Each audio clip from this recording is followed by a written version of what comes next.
Hey y'all, welcome back to my channel. My name is Jada and I'm a Christian who has been diagnosed with OCD. I've created this channel to bring awareness to OCD as well as mental health in the church. Today, I'm coming at you with a different type of video. Most of my videos so far have been me talking at you, giving you different information in terms of OCD, in terms of anxiety, in terms of mental health in the church. But today I kind of wanted to do a little bit of a more informal video. Today I want to bring you along in my day and give you a little bit of a glimpse as to what it looks like for a person who struggles with obsessive compulsive disorder. My days look actually really similar to people who don't struggle with OCD or don't have a mental illness. A lot of what I struggle with is actually hidden, but I'm going to be sharing with you really what it looks like to have kind of this hidden illness. So I'm not sure what struggles today might bring or what kind of highs or lows today might bring, but I'm going to bring you along in my day. Now, more specifically, my life looks different than somebody who is living with untreated OCD. My life looked very different then than it does now. And so I want to be specific and say I am in recovery, which is amazing. Meaning my OCD doesn't dictate my day-to-day life. It doesn't dictate my decisions anymore. But if you're living with untreated OCD, it could look very different. So today is a Sunday, and right now I am just kind of hanging out. I'm chilling.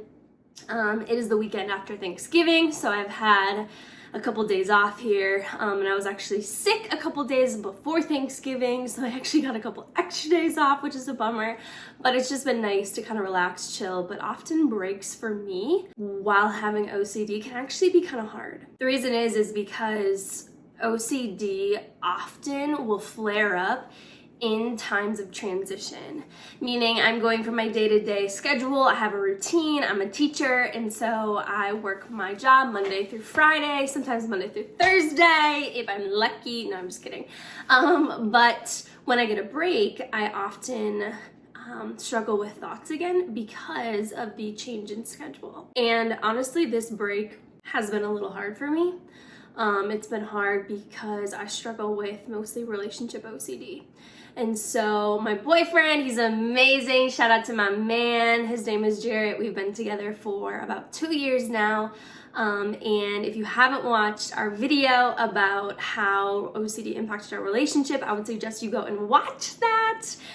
He's amazing, and I'm so blessed to have him in my life. But my OCD attacks the things that mean the most to you. And so my relationship means a lot to me, and it's a big part of my life.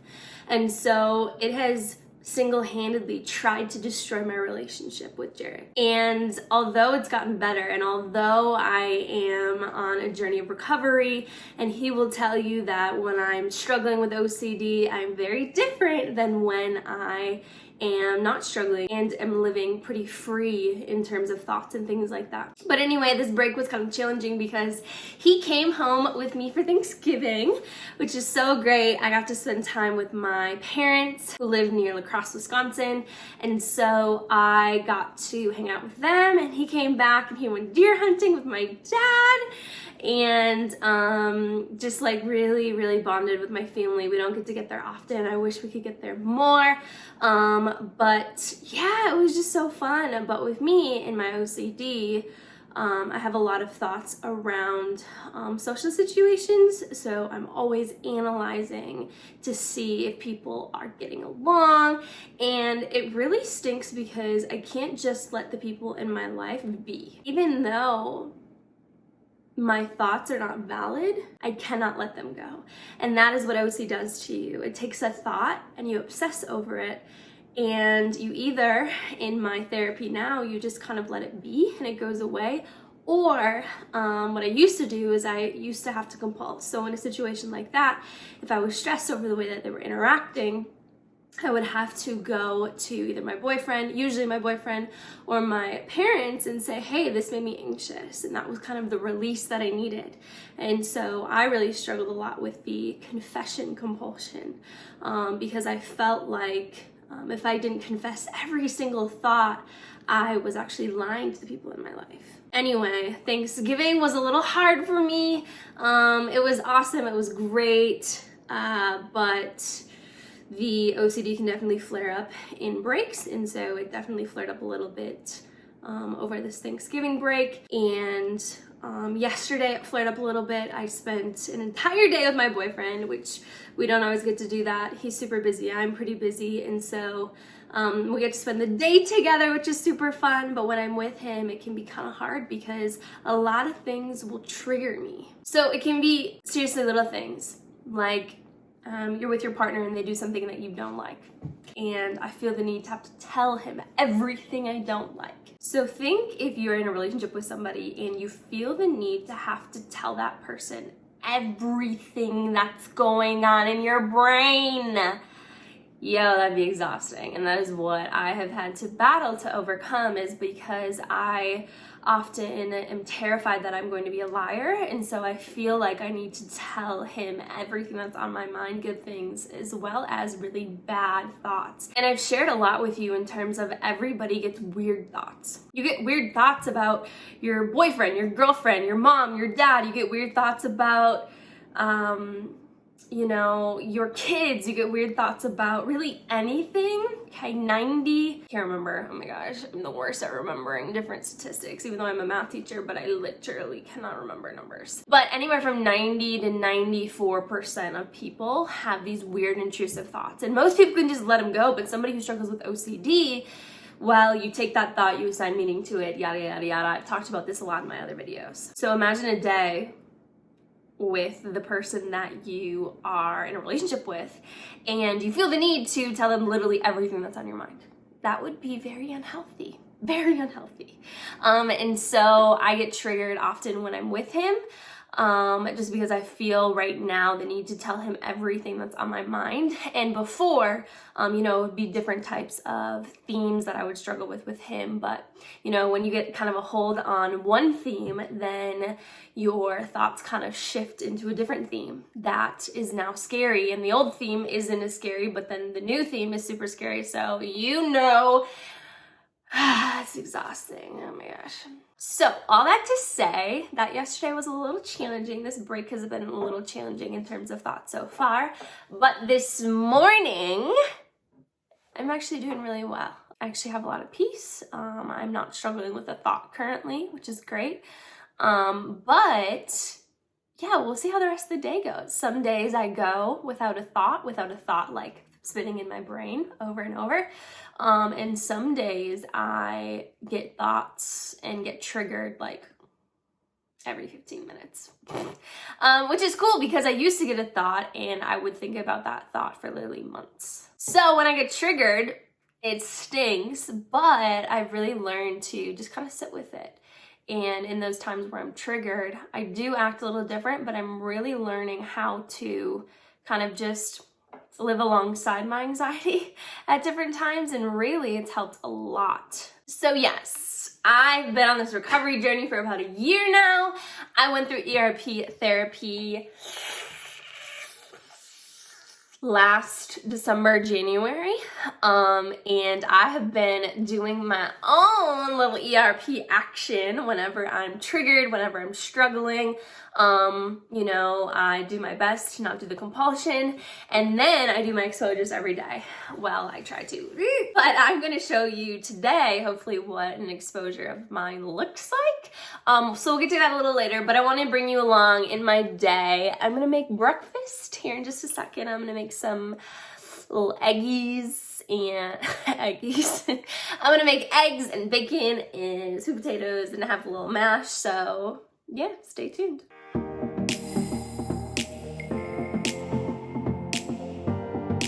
All right, y'all, so I just got done cooking my breakfast. Ooh, the presentation needs a little work, but I just got off the phone with my boyfriend. We're just talking about, you know, summer plans, 4th of July plans, which is super exciting. And so far today, I'm actually like doing really well in terms of thoughts. Nothing's really triggering me so far today. Nothing's really on my mind, which is like literally such a blessing. So yeah, I'm gonna eat this and I'm going to watch a little church online. And yeah, stay tuned. This stuff right here, good.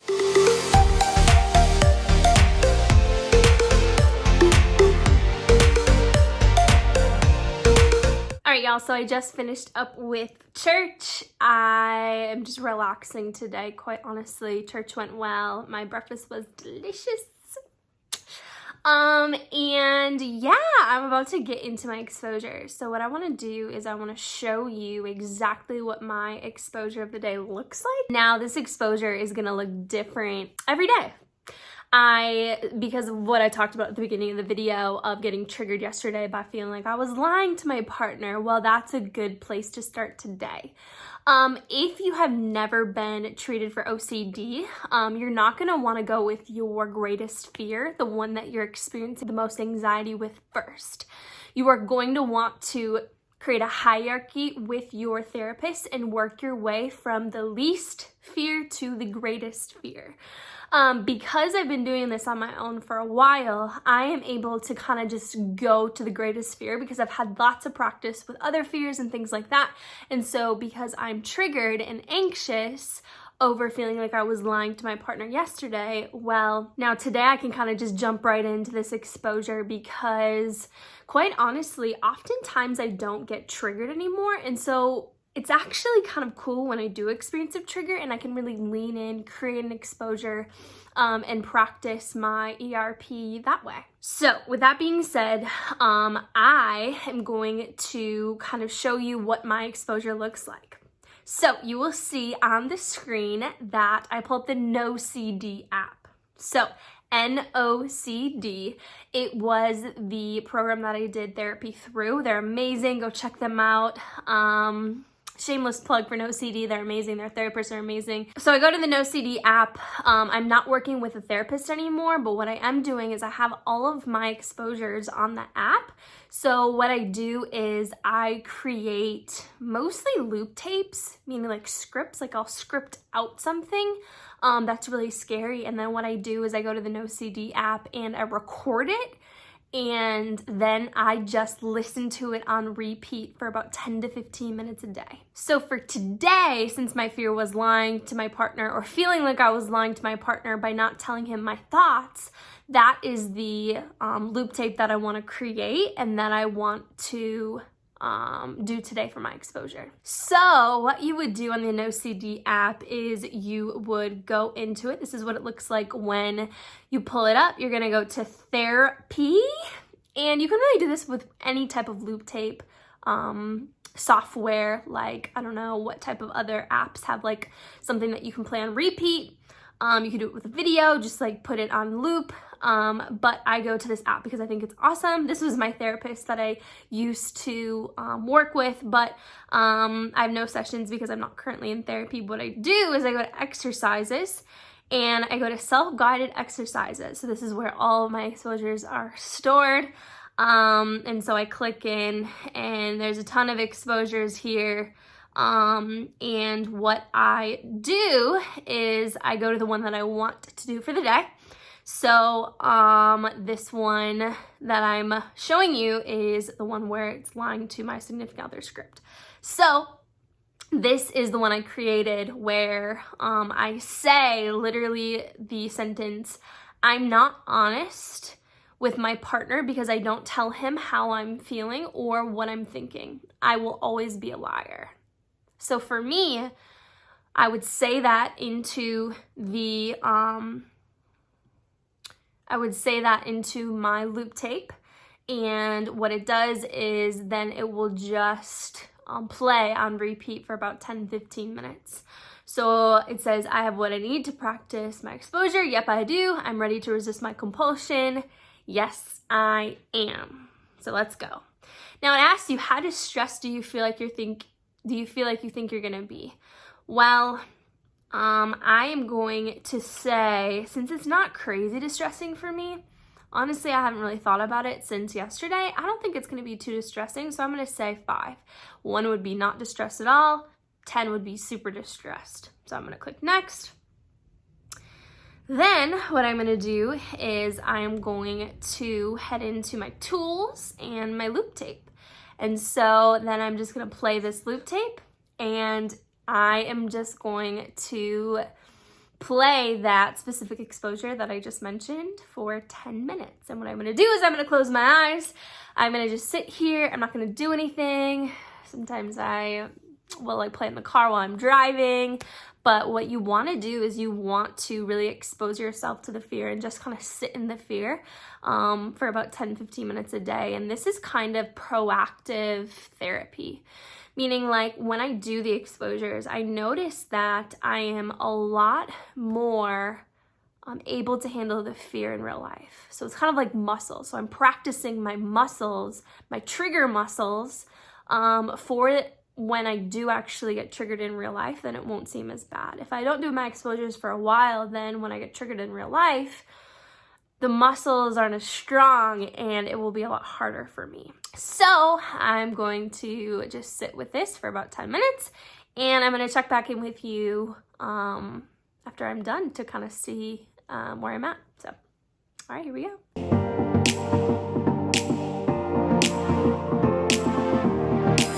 Okay, so I just wrapped up my exposure for the day, and right now I'm actually feeling a little bit less anxious than I was at the very beginning. My chest was tight and it felt a little hard to breathe in the midst of it when I first started, but as you listen to it, it gets a lot easier by minute 10, 11, 12. Now I only did mine for 10 minutes because I feel like that's a sweet spot for me. But yes, I feel less anxious after 10 minutes of doing it. I feel like sitting with the anxiety worked. So what happens is the anxiety kind of plummets up, and then gradually as you listen to it, it starts to decline until at the very end, like it doesn't really make you anxious anymore. So exposure for the day was successful. It's a successful exposure if you get anxious, and if I feel my chest tight, I know it worked. And so yeah, I will keep you posted on the rest of my day. I'm about to kind of chill for the rest of the day. I might work out, maybe not. It's Sunday. I worked out yesterday. So I may just chill, I may watch The Hills. Y'all, The Hills is so good. I don't know why I'm so obsessed with that show. It's with Lauren Conrad and just her life, and so I'm just obsessed with it right now. So anyway, I might watch The Hills. I may, just kind of chill, take a nap. Very excited for that. But so far, like, thoughts have been really good today. My exposure was hard, but it usually is, and it's successful. It's a successful exposure if it is hard. All right, y'all, so I am back with a bowl of popcorn. Oh my gosh, I almost hit myself in the face. With a bowl of popcorn, I am ready to watch The Hills. And yeah, I'm just gonna kind of chill the rest of the day. I was able to really let the thoughts go after the exposures today. I think that the exposures went really well. I've been able to just kind of chill tonight. No thoughts really. I was triggered once today, but that is really it, which is a really good day in my book. But yeah, most of my days are like this now. However, all days aren't like this. Some days I'm triggered for an hour, 2 hours. Some days it's longer. For the most part now, though, my thoughts only last, a couple minutes until they fade. So I had one thought this afternoon, and yeah, it faded within like 2-3 minutes. So super nice. The exposures do wonders. I'm telling you, something about that is just magical. Anyway, I will see you next time. Thanks for watching, and don't forget to like and subscribe to my channel.